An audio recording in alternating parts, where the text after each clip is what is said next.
Pas. Je t'écris enfin. Il m'a fallu des années pour poser ce mot sans trembler. Papa. 4 lettres, un monde entier, un vide, une attente, une colère, un mot que j'ai longtemps refoulé, un mot que j'ai crié dans le silence, dans mes nuits d'enfant abandonnés, dans mes chutes, dans mes blessures. Tu es parti en 1995 et j'ai grandi sans toi, pas seulement sans ta présence, mais sans ton regard, sans ton soutien, sans tes mots de père. Je me suis construit dans l'absence. J'ai avancé avec ce trou dans le cœur, ce vide que rien ne comblait.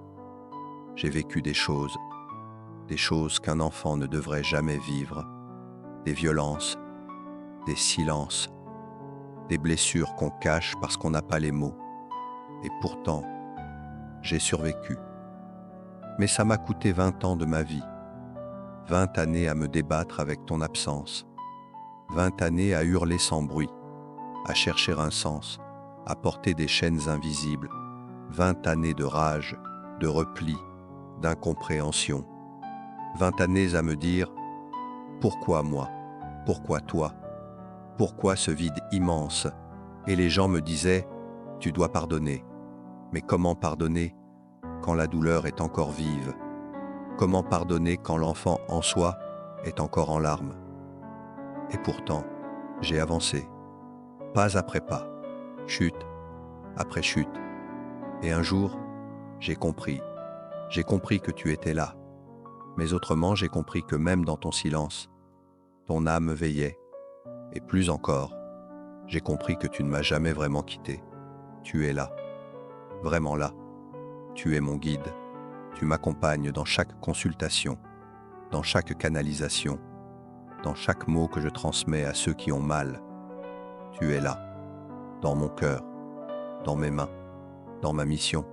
Je t'ai pardonné pas en un jour, pas même en un an, mais après 20 ans de combat, de travail sur moi, de confrontations intérieures, de cris, de larmes, d'ombres à affronter. Je t'ai pardonné, et en pardonnant, je me suis libéré. J'ai déposé les chaînes, et j'ai compris que ce pardon, c'était un acte d'amour, un acte de survie, un acte pour mon âme.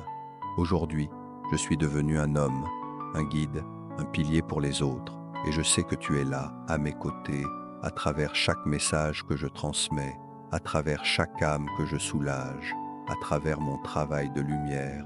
Tu es là, et tu marches avec moi, chaque jour.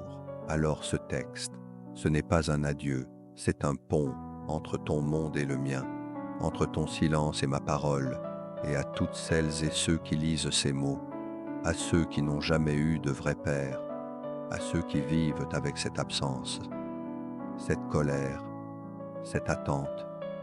Je veux vous dire ceci, le pardon ne se commande pas, il se construit, il prend du temps, parfois toute une vie, mais quand il vient, il libère, il répare, il rend l'âme plus légère.